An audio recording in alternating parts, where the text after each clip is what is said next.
नमस्कार, कार्यक्रम सम्बोधि मार्गमा यहाँलाई हार्दिक स्वागत अनि न्यानो अभिवादन गर्दछु। म प्रस्तुता मिङमा लामा। यो कार्यक्रम प्रत्येक शनिबार बिहान 7 बजे इन्डिजिनियस टेलिभिजन र आइटिभी नेपालबाट प्रसारण हुँदै आइरहेको छ।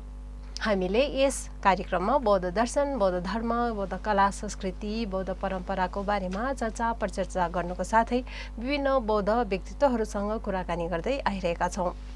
सोही क्रममा आज पनि हामी बौद्ध व्यक्तित्वको साथमा उपस्थित भइसकेका छौँ। आजको हाम्रो पाहुना हुनुहुन्छ आचार्य पेरिकज्यू। उहाँलाई कार्यक्रममा स्वागत गर्नुभन्दा पहिले उहाँको बारेमा छोटो जानकारी दिन चाहन्छु। उहाँ धर्मप्रभा प्रतिष्ठानको संस्थापक अध्यक्ष र ओल्ड भिगन अर्गनाइजेसन नेपालको संस्थापक महासचिव हुनुहुन्छ र उहाँले दक्षिण भारतको मैसूर स्थित निङमा विश्वविद्यालयबाट आचार्य तहसम्मको पूर्ण अध्ययन गर्नुभएको छ। एसपीसीए नेपाल आदि विभिन्न संस्थाहरूमा पनि कार्यकारी भूमिका निर्वाह गरी नेपालमा अहिंसा एवं पशु कल्याणका अभियानहरूमा सक्रिय रही आउनुभएको छ। उहाँ एक आधुनिक बौद्ध गुरु हुनका साथै कुशल लेखक र सङ्गीतकार पनि हुनुहुन्छ र सङ्गीत एवं चलचित्र निर्माणको माध्यमबाट समाजमा अहिंसा र बुद्ध शिक्षा सचेतना जगाउन निरन्तर प्रयासरत हुनुहुन्छ।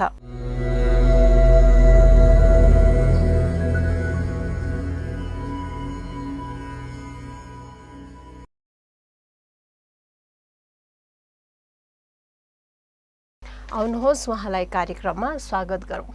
नमस्कार गुरु। नमस्कार। कार्यक्रममा यहाँलाई स्वागत गर्दछु। हजुर, धन्यवाद। गुरु आज भोलि के गर्दै हुनुहुन्छ, केमा व्यस्त हुनुहुन्छ अहिले? आज भोलि त्यस्तो धेरै खासै त केही छैन। विशेष गरेर यही सङ्गीत आदि सङ्गीत र लेखनको माध्यमबाट विभिन्न किसिमको विषयवस्तुहरू चाहिँ अब हाम नेपाली दर्शक श्रोताहरूमा पस्किने तयारी गर्दै त्यसैमा मेहनत गरिरहेको छु। हजुर गुरु, अब यो हजुर धर्मप्रभा प्रतिष्ठानको चाहिँ संस्थापक अध्यक्ष हुनुहुन्छ। यो संस्था चाहिँ कहिले स्थापना भएको र कहिले यो खास के उद्देश्य, कुन उद्देश्यले चाहिँ यहाँ स्थापना गर्नुभयो होइन? यो संस्थाबारे चाहिँ अलिकति जानकारी गराइदिनुहोस् न। यो चाहिँ हाम्रो अङ्ग्रेजी साल 2018मा चाहिँ यसको स्थापना गरियो र यसको मुख्य उद्देश्य भनेको बुद्ध शिक्षा र ध्यानद्वारा चाहिँ हाम्रो नेपाली जनता भनौँ अथवा नेपाली सर्वसाधारणहरूलाई एउटा उच्च गुणस्तरको जीवनशैली बारे चाहिँ एउटा अवगत गराउने, त्यसमा प्रभावित बनाउने, प्रेरित गराउने, त्यही नै मुख्य उद्देश्य हो। गुरु, यो अहिंसाको अभियानमा हुनुहुन्छ हजुर होइन? यो प्राणी हिंसा मात्रै नगर्नु मात्रै अहिंसा हो कि या अब हाम्रो दैनिक हामी जस्तो मानवले बोल्ने भाषादेखि लिएर होइन यो तन मन वचनले पनि अहिंसा हुन्छ भन्ने गरी चाहिँ यसबारे अलिकति प्रश्न पारिदिनुहोस् न। सर्वप्रथम अब अहिंसा बौद्ध हुँदैमा अहिंसा को चाहिँ बौद्ध हुनु मात्रैले चाहिँ अहिंसाको एउटा अहिंसाको अभियान गर्नु, अहिंसाको लागि पर्नु, त्यसले ठ्याक्कै त्यसको एउटा व्याख्या गर्छ भन्ने लाग्दैन। तर एउटा बौद्ध मात्रै नभएर कुनै पनि व्यक्तिले एउटा आध्यात्मिक मार्गको यात्रा गर्छ, निर्वाणको खोजी गरेर अगाडि बढ्छ भने उसले चाहिँ सर्वप्रथम अहिंसालाई आत्मसात गर्नु, अहिंसाको अभ्यास गर्नु जरुरी छ। मैले मेरो जीवनमा जुन आध्यात्मिक यात्रा सुरु गर्नु अगाडिदेखि नै बुझिरहेको कुरा नै त्यही हो। मानिसले जबसम्म अहिंसालाई आत्मसात गर्न सक्दैन तबसम्म उसले एउटा धार्मिक र आध्यात्मिक मार्ग नै उसले सही तरिकाले अपनाउन सक्दैन। अब बाँकी रह्यो हजुरले भन्नुभएको अब यो अहिंसालाई कस्तो तरिकाले बुझ्ने। अब काटमार होइन हत्या मात्रै हिंसा हो कि अथवा हजुरले भने जस्तै बोली वचनदेखि लिएर अन्य विभिन्न क्रियाकलापलाई पनि अहिंसाको रूपमा बुझ्न सकिन्छ भन्ने कुरा। यसमा एकदमै छोटकरीमा भन्नुपर्दाखेरि चाहिँ अब हामी मनुष्य मात्रै नभएर हरेक प्राणीहरू नै स्वतन्त्र भएर बाँच्न चाहन्छौँ, आफू खुसी रहन चाहन्छौँ र बाँच्न चाहन्छ। र पहिलो कुरा हामी आफू खुसी हुनलाई, आफू बाँच्नको लागि चाहिँ त्यो उद्देश्य भनौँ, त्यसको लागि चाहिँ अरूलाई हत्या गर्नु, अरूलाई दुःख बनाउनु, अरूलाई गाह्रो बनाउनु होइन, चाहे त्यो सानो वचन मात्रै किन नहोस्, अरूलाई एउटा हेपा वचन मात्रै गरेको भए पनि त्यो हिंसा भइहाल्यो है। त्यो भएर आफू खुसी हुनु र आफू स्वतन्त्र हुनु सबैको नैसर्गिक अधिकार भइहाल्यो। तर त्यो खुसी हुनको लागि, आफू बाँच्नको लागि चाहिँ अरूलाई हत्या त के, एउटा अलिकति पनि ठेस पुर्याउने काम गर्नु भएन है। र अब त्यो भन्दै गर्दा अब थोरै ठेस पुर्याउने कार्यलाई हामीले अब त्यो एउटा सानो हिंसाको रूपमा लिन्छौँ होला भने, अब हत्या गर्नेदेखि लिएर त्यस्ता कार्यहरू चाहिँ अलिकति विराट खालका हिंसाको रूपमा बुझ्न सक्यौँ। तर अब सानो वचनको हिंसा पनि हिंसा चाहिँ हिंसा नै भयो। गुरु त्यसो भन्दै गर्दाखेरि अब कुनै चाहिँ अब निडिट हुन्छ नि, त्यो चाहिँ हत्या हिंसा हुन्छ कि हुँदैन? जस्तै मासु नै त्यो चाहिँ कुनै शरीरलाई चाहिँ आवश्यक छ भने त्यसलाई हिंसा मानिँदैन भन्ने पनि छ होइन, यो कसरी छुटाउन सकिन्छ? त्यसमा हामीले जायज र नजायज छुटाउन सक्छौँ होला। हिंसा चाहिँ हिंसै भयो। बाघले मृगलाई खाए पनि र हाम्रा जुन पुर्खाहरूले जुन खेतीपाती नजानेर जुन काटमार जनावरहरूकै मासु खाएर आफ्नो ज्यान धान्ने काम गर्थे। त्यो भएर त्यो दुईटामा धेरै फरक भएन। मात्रै के कुराले फरक भिन्नता ल्याए त भन्दाखेरि, बाघमा पनि एउटा त बाघको शरीर नै त्यो रगतमा पल्ने उसको त्यसको बानी परिसक्यो है, बानी परिसक्यो। त्यसले गर्दा ऊ अलिकति विवश छ। उसले त्यो नखाइकन एउटा फलफुलहरूलाई चाहिँ उसले खानाको विकल्पको रूपमा झट्ट चिन्न सक्दैन। त्यो अलि बाध्यताको रूपमा छ। तर त्यहाँ उसको अज्ञानताले भूमिका खेलेको छ। र हाम्रो पुर्खाहरूले पनि अज्ञानताको वशमा आएर चाहिँ उनीहरूले मासु रगतको आधारमा आफ्नो जीवन धान्नु परेको थियो। त्यो भएर हिंसाकै मामलामा हिंसा चाहिँ हिंसा नै भयो। तर उहाँहरूले गरेको हिंसा चाहिँ केही हदसम्म जायज, त्यो चाहिँ बाध्यताको रूपमा हामीले बुझ्न सक्यौँ। अहिले हामी अज्ञानताबाट मुक्त भइसक्यो भएर अहिलेको समाज चाहिँ खास भन्यो भने अज्ञानताकोबाट मुक्त भइसक्यो। तर जुन हामी एउटा नेपाली पुरानो बोल्ने तरिका छ, बुझ पचाउने भन्ने जुन छ, त्यो भएर हामी अहिले बुझ पचाएको समाज छ हाम्रो। त्यो भएर बुझ पचाएको समाजले चाहिँ ऊ अज्ञानताको वशमा परेर होइन कि अज्ञानता भइ पनि बुझ पचाएर त्यो किसिमको कार्य गरिरहेको छ। यो हाम्रो बौद्ध धर्ममा चाहिँ यो पुनर्जन्मको कुराहरू पनि आउँछ। कति कुरा पुनर्जन्म चाहिँ यो लोकमा हुन्छ कि हुँदैन, यो सम्भव छ कि छैन, यो के लाग्छ? पुनर्जन्मको सम्भावनाको कुरा गर्दाखेरि अब यो एउटा चाहिँ मैले आफ्नो राय सुनाउने कि एउटा बौद्ध मत अनुसार सुनाउने, बौद्ध दर्शन अनुसार सुनाउने भन्ने कुरा पनि हुन्छ। अब संयोगवश अहिले बौद्ध सिद्धान्त र मेरो विचार मिल्छ होला। मैले बौद्ध सिद्धान्तको प्रतिनिधित्व गरेर भए पनि मैले आफ्नो स्वतन्त्र विचार पनि राख्नुपर्छ भन्ने भनाइ हो। अनि त्यसमा चाहिँ बौद्ध सिद्धान्त, बौद्ध दर्शनको मैले अध्ययन गर्दाखेरि पुनर्जन्मलाई समर्थन गरेको, त्यसको अस्तित्वलाई नकारेको चाहिँ नकार्ने काम नगरेको त्यो खालको देखिन्छ। त्यो भएर बौद्ध सिद्धान्तलाई हेर्दाखेरि पुनर्जन्मको त्यो स्थान छ त्यहाँ, र त्यो पुनर्जन्मको स्थान त्यसमा हुनु धेरै ठुलो कुरा होइन है। पुनर्जन्म हामी अहिले मानव समाज, विज्ञान समाजको लागि चाहिँ यो अपत्यारिलो नै छ अझै पनि। तर बौद्ध सिद्धान्त दर्शनलाई हेर्ने हो भने चाहिँ त्यसको स्थान एकदमै सहज स्थान छ र त्यसले त्यो ठुलो कुरा पनि होइन। तर त्यो भन्दै गर्दा फेरि बुद्ध सिद्धान्तले फेरि पुनर्जन्मलाई एकदमै ठुलो एजेन्डा पनि बनाएको छैन।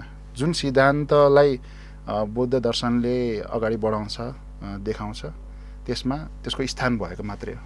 पहिलाको जन्ममा जस्तो कर्म गर्यो त्यो आधारमा चाहिँ उसले यो जन्ममा भोग्ने होइन त्यो छलोको कुराहरू पनि आउँछन्। यो के अरे बुद्ध धर्ममा यो छलोको चाहिँ जस्तो कर्म गरे त्यो अनुसारको आउँछ भन्ने चाहिँ मान्यता छ। यसमा चाहिँ त्यो यो जन्ममै त्यो छलोकहरू हामीले कसरी हेर्न सकिन्छ, त्यसलाई निहाल्न सकिन्छ या त्यस्तो लोकै छ के जस्तो लाग्छ? बुद्ध दर्शनको हामी जुन बुद्ध धर्म पनि भन्ने गर्छौँ, बुद्ध धर्मको बुद्ध दर्शनको चाहिँ मुख्य आधार खुड्किलो भनेकै कर्मको सिद्धान्त भयो है। अब कर्मको सिद्धान्तको आधारमा नै बुद्ध दर्शनले आफूलाई बलियो रूपमा प्रस्तुत गर्ने हो होइन। त्यो आफैले आफ्नो जीवनमा अभ्यास गर्नको लागि होस् अथवा अर्को व्यक्तिलाई बुद्ध दर्शनबारे व्याख्या गर्ने क्रममा होस्, बुद्ध धर्मलाई बुद्ध दर्शनलाई बलियो रूपमा त्यसरी प्रस्तुत गर्नको लागि चाहिँ कर्मको सिद्धान्त नै मुख्य आधार हो है। भनेपछि अब त्यो कर्मको सिद्धान्तमा अघि पुनर्जन्मको स्थान छ भनेर जुन मैले भने हो, यसको यहाँ कुरा ठ्याक्कै यहाँ कसरी जोडिन्छ भन्दाखेरि चाहिँ बुद्ध दर्शनमा कर्मको सिद्धान्तलाई सबैभन्दा मुख्य आधार मानिएको छ र त्यसलाई व्यवहारिक वैज्ञानिक रूपमा प्रस्तुत गरिएको छ है। किनभने कर्मको सिद्धान्त बुद्ध आउनु अगाडि पनि केही हदसम्म त्यसको चर्चा परिचर्चा भइरहेको देखिन्छ, कति हदसम्म चाहिँ अभ्यास पनि गरेको पाइन्छ। तर त्यो कर्मको सिद्धान्तलाई अगाडि प्रस्तुत गर्दा चाहिँ अलिकति अव्यवहारिक तरिकाले चाहिँ बढी हुने गरेको मात्रै थियो। त्यो भएर बुद्धले प्रस्तुत गरेको कर्मको सिद्धान्त अनुरूप हाम्रो पुनर्जन्म चाहिँ त्यहाँ त्यसले सहजै स्थान पाउँछ भनेर अघि मैले जुन भने, किनकि कर्मको सिद्धान्तमा के हुन्छ, कर्मको हेतु र त्यस एउटा अवस्था मिलेर चाहिँ है, हेतु र त्यसको अवस्था मिलेर चाहिँ त्यसको प्रभाव अथवा फल चाहिँ सिर्जना हुने हुन्छ। र यो भनेको वैज्ञानिक विषय पनि हो, विज्ञानको पनि मुख्य आधार त्यही नै हो है, कज कन्डिसन एन्ड इफेक्ट भनेर भनिन्छ अङ्ग्रेजीमा। भनेपछि अब हामीले अघिल्लो क्षण है, कुनै क्षणको हिसाबमा हुन्छ, कुनै कार्यको हिसाबमा हुन्छ कि एउटा कर्म हुन्छ, त्यसमा केही एउटा अवस्था हुन्छ र त्यो दुईटाको सङ्गमले एउटा प्रभाव सिर्जना गरिरहेको हुन्छ। भनेपछि हामी आफूले गरेको कर्मकै फल भोग्ने क्रममा अगाडि बढिरहेका छौँ, कर्मको फल पनि भोगिरहेका छौँ, अर्को नयाँ कर्म पनि सिर्जना गरिरहेका छौँ। यो संसारमा घुमिरहने जुन बीज पनि हामीले रोपिरहेका छौँ है।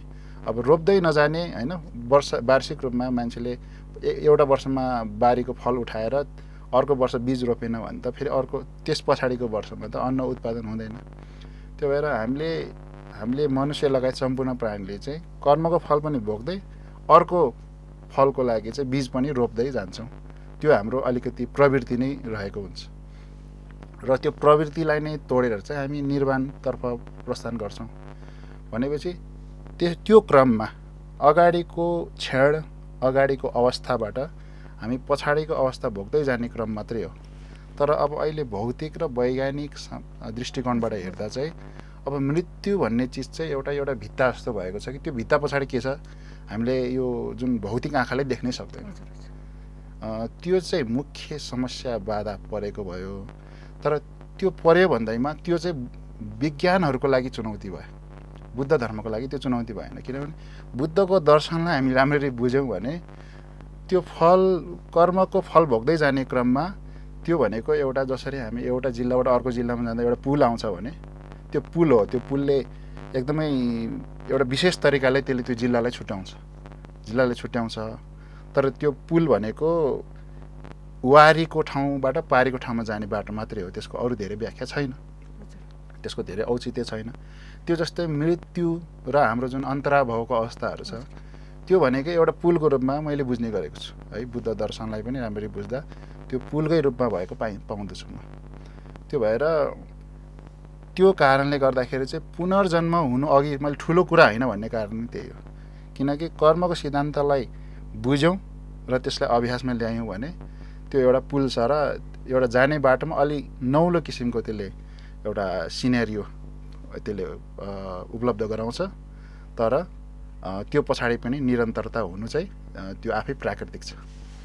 त्यसो भन्दै गर्दाखेरि अब यो जस्तै टुल्गु भयो, टुल्गुको रूपमा जन्म लिँदाखेरि अब त्यो सानो बालकले बोलेको आधारमा अनि चाहिँ उहाँलाई चाहिँ टुल्कु घोषणा गर्ने अनि उहाँ चाहिँ फलाना ठाउँमा जन्मिनु भयो भनेर भन्नुहुन्छ।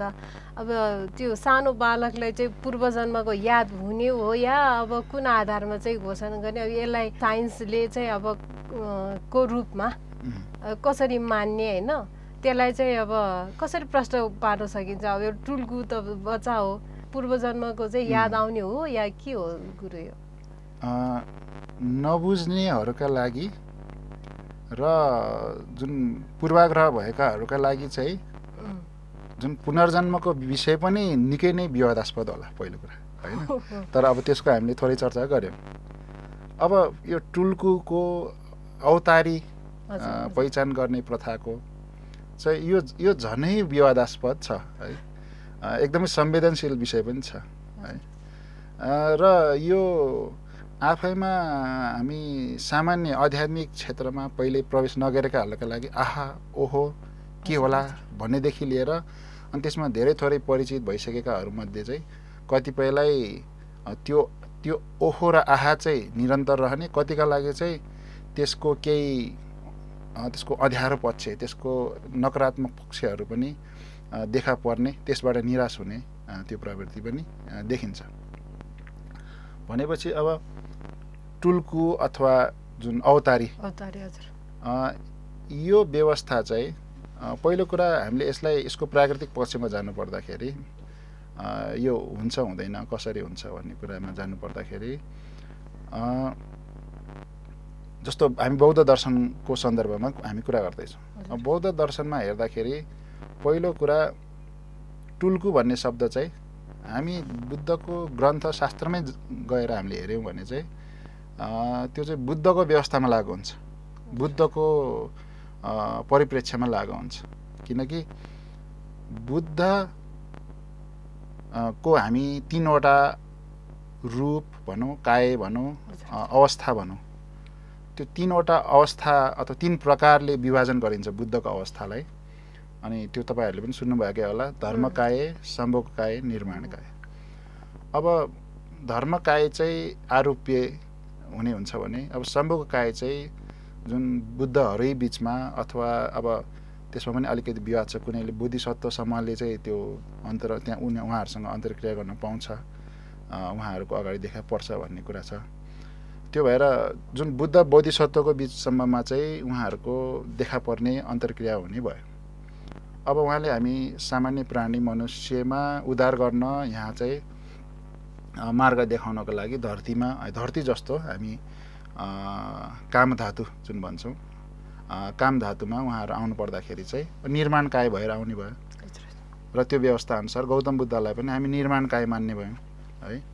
भनेपछि पहिलो कुरा चाहिँ सैद्धान्तिक रूपमा गयो भने टुल्कु भनेको गौतम बुद्ध जस्तो मात्रै हुन्छ है। त्यसपछि हामी गुरुपद्म सम्भव आदिलाई त्यसको उहाँलाई चाहिँ त्यो सन्दर्भमा ल्याएर चर्चा गर्न सक्छौँ होइन, हो होइन भन्ने कुराहरू। तर सामान्य व्यक्ति त के, सामान्य योगी मात्रै के, बोधिसत्वहरूको व्यवस्थामा पनि टुल्कु चाहिँ भन्न नमिल्ने देख्दछु पहिलो कुरा। तर त्यो भन्दै गर्दा फेरि परम्परा चाहिँ कसरी चलिआयो भन्ने कुरा आउँछ। परम्परा कसरी चलिआएको देख्छ भन्दाखेरि अब बुद्धको क्याटेगोरी भएपछि उहाँलाई टुल्कु भनेर अर्को शब्दले व्याख्या गर्ने परम्परा भएन।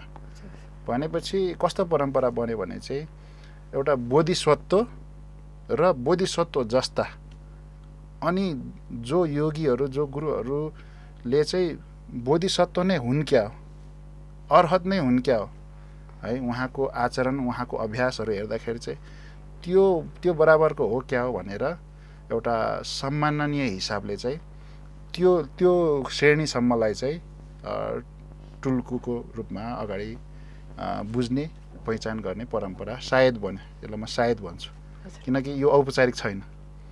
अब औपचारिक परम्परा चाहिँ फेरि कस्तो भएको छ भने औपचारिक परम्परा चाहिँ गुम्बाहरूले धार्मिक संस्थाहरूले चाहिँ पहिचान गर्ने है। एउटा गुरु बित्नुभयो, एउटा हामीले अब अङ्ग्रेजीमा बिग फिगर ठुलो आकार चाहिँ एकजना बित्नु भएपछि चाहिँ अब त्यो संस्थालाई अगाडि बढाउनु पर्यो, संस्था चलाउनु पर्यो र संस्थामा अब त्यसमा पनि प्रजातान्त्रिक व्यवस्था छैन, सायद लोकतान्त्रिक व्यवस्था छैन होइन। त्यसले गर्दा चाहिँ अब त्यसमा लोकतान्त्रिक व्यवस्था भएको पनि होला सायद कुनै, जसले चाहिँ सबभन्दा उत्तम कोटिको शिष्यलाई चाहिँ त्यो संस्थाको नायिकेको रूपमा चाहिँ स्थापना गरिदिन्छ है। त्यो सायद होला, मैले त्यति देखेको छैन र याद गरेको छैन, त्यो होला। तर अब प्रायः जसो चाहिँ के देखिन्छ भने चाहिँ त्यो गुम्बा धार्मिक संस्थाको नायिके बित्नु भएपछि, अब नायिके भनेर अलि नकारात्मक सुन्ला, गुरु अथवा सबैभन्दा सम्माननीय बित्नु भएपछि चाहिँ अब त्यो धान्नको लागि प्रक्रिया पनि सायद 2-3 किसिमका छन्। गुम्बाकै सङ्गठनले खोज्ने काम हुन्छ भने, कुनै चाहिँ सायद यस्तो ठाउँमा एउटा बच्चाले आफूलाई म यस्तो यस्तो हो भनेर बोल्यो भन्नेदेखि लिएर, अथवा कुनै यस्तो व्यक्तिले यस्तो गुरुले पहिचान गरिदियो भनेर यस्ता 2-3 किसिमका प्रक्रियाहरू छन्। त्यो प्रक्रियाद्वारा चाहिँ त्यो व्यक्तिलाई पहिचान गर्ने, खोज्ने अनि ल्याएर गुम्बामा स्थापना गर्ने त्यो प्रचलन बस्यो। त्यही छ गुरु। अब व्यक्तिगत जस्तै भनौँ न, हजुरको यो बौद्ध धर्ममै रहेर यता म्युजिकमा अलिकति धेरै झुकाव देख्छु हजुरको। अनि यो म्युजिक कसरी के हुँदैछ, अब भजनहरू रेडी गर्नुहुन्छ कि कस्तो छ, के लेख्नु भएको छ, त्योहरू अलिक जानकारी गराउनु न। अब म्युजिक मात्रै भन्दा म्युजिक अलि अगाडि अग्रपङ्क्तिमा आइपुग्यो। हुन चाहिँ अब लेखन पनि धेरै थोरै गरिरहेको हो। एउटा आफ्नो शिक्षा पुरा गरेर नेपाल फर्केर आएपछि चाहिँ बुद्ध दर्शनलाई र आफूले बुझेका ज्ञान भनौँ, कुरा भनौँ लाई चाहिँ समाजमा आवश्यक तत्त्वहरू छ, त्यसमा त्यो बाँड्न जरुरी छ, जसरी हुन्छ बाँडौँ होइन भन्ने त्यो हेतुले चाहिँ अगाडि बढे। त्यसरी अगाडि बढ्दा चाहिँ अब कुनै सामाजिक भेला हुने ठाउँमा गएर बोल्नेदेखि लिएर, अनि सामाजिक सञ्जालहरूमा बोल्नेदेखि लिएर, अनि सुधार केन्द्रहरूमा पनि धेरै थोरै पढाएँ मैले। 2-2.5 वर्ष पढाएँ विभिन्न सुधार केन्द्रहरूमा।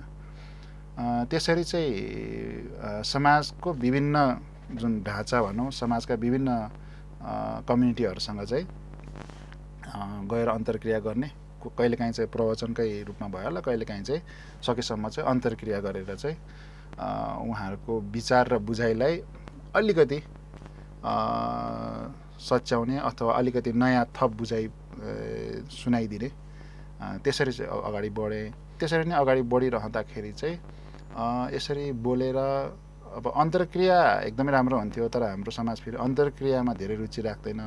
एउटा जे कुरा पनि रेडिमेड खोज्छ, अनि धार्मिक आध्यात्मिक कुरा पनि माथि बसेको एउटाले सुनाइदियो कि चाहिँ अब त्यसमा चासै नलाने, नबुझ्ने, एउटा टाइम पास मात्रै भयो, कि चाहिँ अब ध्यानै दियो भने पनि सुन्यो, त्यसलाई नै स्वीकार गर्ने है। त्यहाँ कुनै प्रश्न नगर्ने, शङ्का उपशङ्का नगर्ने, त्यो खालको प्रवृत्ति भएर अन्तर्क्रिया त्यति नहुँदो रहेछ।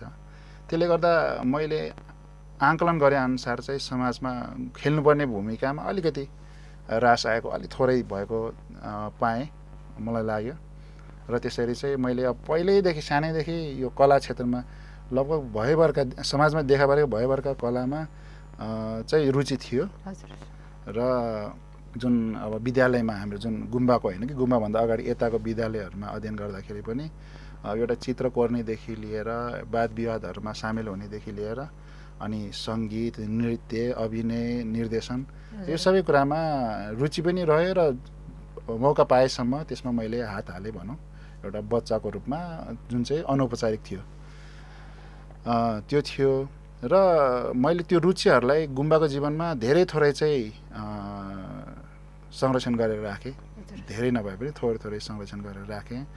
किनभने अब हामीले छुट्टीको समयहरूमा आफूलाई पनि मनोरञ्जित राख्नै पर्यो होइन, जीवनमा एउटा आशालाई चाहिँ कायम गरेर राख्नु पर्यो। त्यो भएर त्यो कलाहरू धेरै थोरै चाहिँ संरक्षित भएर बसेको थियो। र त्यही पनि समाजमा चाहिँ यो समाजले चिनेकै रूपमा चाहिँ हामी अगाडि बढ्यो भने कार्य सफल हुन्छ भन्ने लागि परेको। तर समाजले चिनेकै रूपमा चाहिँ धेरै प्रभाव नभएपछि, काम आफूले गरेको काम प्रभाव नभएपछि, मेरो पहिला कलामा रुचि भएकै हो। त्यसलाई मैले एउटा एउटा बलिदान नै भन्नु, अब त्यसलाई लुकाएर राखेको, समाजले यो कुरा पचाउँदैन भनेर लुकाएरै राखेको, त्यसलाई लुकाएर जुन कुरा दिन खोज्दैछु त्यो पनि लिने हात थाप्ने मान्छे नै कम भएपछि त अब होइन, यो सङ्गीत आदिहरू नै चाहिँ किन प्रयोग नगर्ने भन्ने कुरा एउटा कुरा। दोस्रो कुरा, हामी बाल्यकालमा रहँदादेखि अहिलेसम्म चाहिँ निकै आधुनिकता पनि आएको देखिन्छ, चाहे नेपाली समाज होस् चाहे बौद्ध समाज होस्। सङ्गीत एउटा धार्मिक व्यक्तिले सङ्गीत गर्नु पनि धेरै हदसम्म चाहिँ पचाइसकेको देखिन्छ, त्यो कुरा हो। तर त्यो भन्दै गर्दा मैले फेरि यस्तै उच्छृङ्खल सङ्गीतहरू बनाउने कुरा होइन, जुन आध्यात्मिक पक्षका विशेष गरेर चाहिँ बुद्ध दर्शनका, र त्यो नभए पनि अब त्यसमा एकदमै न्यूनतममा पनि सकारात्मक सन्देशयुक्त खालका चाहिँ अनि गीत सङ्गीत अनि लेख कविता जस्ताहरू चाहिँ मैले लेख्ने प्रयास गरिरहेँ।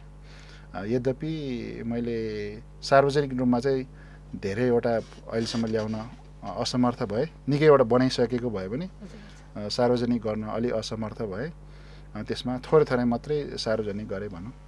हजुरले आफैले शब्द रचना गर्नुभएको र लयबद्ध गर्नुभएको सुनाउन मिल्छ भने एक दुई लाइन सुनाइदिनुहोस् न।